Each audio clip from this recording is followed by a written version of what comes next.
Allahumma sholli ala sayyidina Muhammad. Kemudian kita sebagai kiai mungkin hanya butuh kepastian referensi. Referensi ini penting supaya semua perilaku kita diilhami oleh roh agama. Dulu zaman mulai zaman Nabi dulu sampai era modern, sampai era Wali Songo, sampai era sekarang juga selalu hidup itu berdampingan dengan macam-macam, baik beda agama, beda kultur, beda marga, beda macam-macam. Sehingga seperti ini mulai dulu juga nggak pernah menjadi masalah. Jadi yang menjadi masalah itu mungkin kurang sosialisasi atau kurang saling maklumi atau kurang saling mudah memaafkan. Saya punya beberapa contoh. Tadi malam saya ngaji dan supaya ada kepastian referensi, saya memang punya tradisi membaca kitab supaya ada kepastian referensi. Saya akan baca dua kitab, yaitu Ar-Risalah Al-Qushairiyah, kitab pegangan Mbah Maimun dalam berthariqah. Di situ diceritakan, saya baca aja supaya jelas untuk membantu teman-teman yang masih mungkin punya kitab ini. Dan di halaman 27262 di sini diceritakan percontohan hidup berdampingan ya dengan agama lain. Sami itu badal ulama yaqul, ada seorang ulama bercerita, Istadofa majusyun Ibrahim al-Khalil. Ada orang majusi karena kelaparan. Dulu itu kan padang Sahara, dulu tidak ada warung, tidak ada hotel, tidak ada restoran. Jadi kalau orang kelaparan mau tidak mau itu harus bertamu ke orang lain supaya dikasih makan. Terus faqala, kata Nabi Ibrahim, bisyarti antus lima, dengan syarat Anda harus Islam. Kemudian orang majusi ini putus asa karena dia tidak mau Islam, terus pulang. Terus Allah Ta'ala memberi wahyu ke Nabi Ibrahim, fa'auhawahu ilaihi mundu khamsina sanatan nut'imuhu ala kufri. Kata Allah, orang itu sudah menjadi majusi 50 tahun dan selama ini tak kasih makan. Kamu dimintai makan sehari saja kok minta dengan syarat apa? Islam. Akhirnya Nabi Ibrahim mengejar orang majusi itu dan kemudian dikasih makan. Jadi cerita-cerita seperti ini juga ada dalam khazanah kita, sehingga membentuk perilaku para kiai Indonesia itu toleransinya luar biasa. Juga zaman kita kecil sampai sekarang sering banyak kiai cerita, dan itu memang nyata betapa Nabi itu juga memaafkan kesalahan seorang gatsur ya, dalam yang cerita yang terkenal itu. Ketika Nabi sendiri, ada orang bawa pedang terus tanya, ya Muhammad, sekarang siapa yang bisa menghalangi engkau dari saya? Orang ini bawa pedang. Karena Nabi seorang Nabi yang sangat dekat Allah, Nabi matur Allah. Kemudian orang itu gemetar, pedangnya jatuh. Terus dipegang Nabi, sekarang kamu yang bisa menghalangi siapa? Dia bilang, la ahada, tak seorang pun. Singkat cerita, kemudian Nabi memaafkan orang itu. Jadi cerita-cerita itulah yang menjadikan kita bisa hidup berbangsa dan bernegara.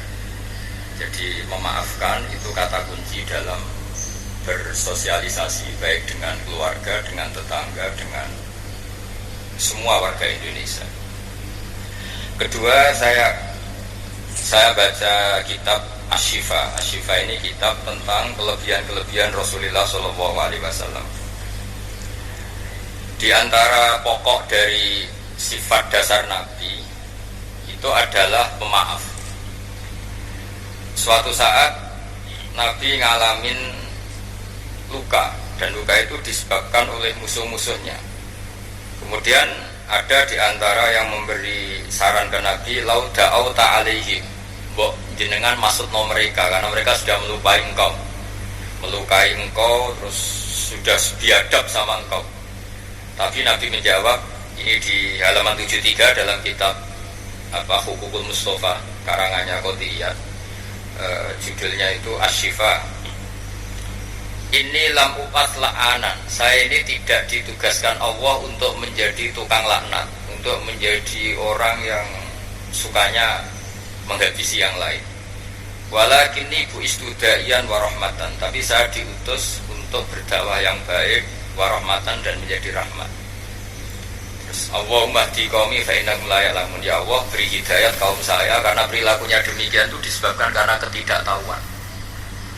Jadi ini pelajaran bagi kita bahwa perilaku sosial yang kurang baik dari tetangga itu jangan-jangan kita tidak cukup memberi mereka edukasi atau pengetahuan atau sosial.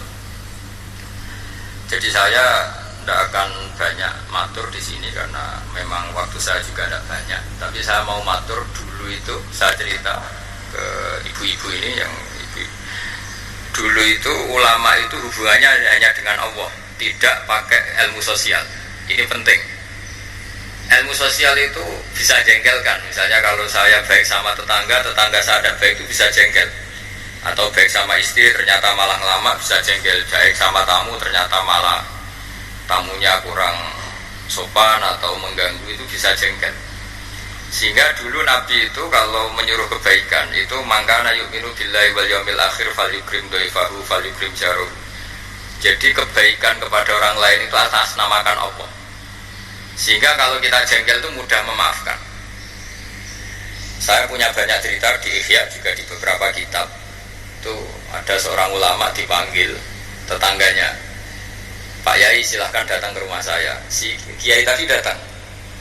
Setelah datang ke rumah pemuda itu, pemuda tadi dengan biadabnya bilang, Pak Yai saya tidak butuh kamu, silahkan pulang. Pulang. Dan Kiainya tersenyum. Setelah itu, setelah sampai rumah dipanggil lagi, Pak Yai datang lagi ke rumah saya. Kiainya datang sampai 3 kali. Dan Kiainya sama sekali tidak menunjukkan wajah kecewa. Senangnya bukan main. Terus pemuda tadi tanya, kenapa engkau tidak benci, kenapa engkau tidak tersinggung? Kiainya tertawa-tawa. Nah, saya datang ke kamu itu bukan karena apa-apa. Memang Allah menyuruh saya ini memuliakan tangga. Sehingga ketika tetangga memanggil, ya saya datang. Itu perintahnya Allah. Jadi saya tidak ada urusannya dengan kamu. Nah itu pentingnya pertaruhan. Apa-apa itu atas nama Allah. Itu tidak mudah kecewa. Tapi kalau atas nama manusia itu, kalau dia jengkelin, kita akan balas jengkelin. Tapi kalau atas nama Allah itu legowo. Ini yang dibutuhkan dalam berbangsa dan bernegara. Jadi, misalnya hubungan kita dengan negara, kalau memberi itu ibadah dan keren, heroik. Tapi kalau mendapat itu, kalau kita tidak berhak itu ada hisabnya. Misalnya kita digaji karena pekerjaan tertentu, tapi bawaannya di kantor baca koran, guyon, terus main WA terus misalnya. Itu antara gaji dan pekerjaan itu malah masalah. Tapi kalau kita memberi, itu pasti dapat pahala. Bayangkan kalau negara ini, hubungan masyarakat dengan negara itu memberi. Kayak kita zaman belum merdeka, tentara-tentara itu dibantu orang-orang kampung. Dulu itu hanya dengan ketela, dengan makanan-makanan kampung. Tapi hubungannya itu memberi. Barokahnya itu bisa merdeka. Tapi kalau hubungannya mendapat itu, orang itu nggak akan puas. Begitu juga kiai dengan masyarakat, masyarakat dengan kiai itu. Kalau hubungannya memberi itu, insya Allah akan semuanya baik-baik saja. Tapi kalau hubungannya ingin mendapat, ini masalah. Jadi sebetulnya menata bangsa ini juga menata peradaban manapun itu dimulai dari mental memberi. Yunfikun itu memberi. Memaafkan juga sama. Kalau kita nurutin jengkel itu gampang jengkel, tapi mulailah dari mental memberi maaf. Makanya Rasulullah itu ketika ada sahabat marah sama pembantunya, kata Nabi, marahnya Allah itu lebih dahsyat ketimbang marah kamu pada pembantu. Terus sahabat tadi tanya, lalu supaya Allah tidak marah ke saya gimana? Terus Nabi jawab, Allah takhdab, kamu sendiri jangan mudah marah. Jadi semua kekacauan sosial itu kan karena kita sadar punya hak, kemudian kalau terganggu kita marah. Gara-gara marah melahirkan pemecatan, melahirkan macam-macam, akhirnya melahirkan dendam macam-macam. Contoh daksur, terus Nabi menjawab, saya tidak diutus Allah untuk sebagai pelaknat, tapi walakin bu'istu da'iya wa rahmah.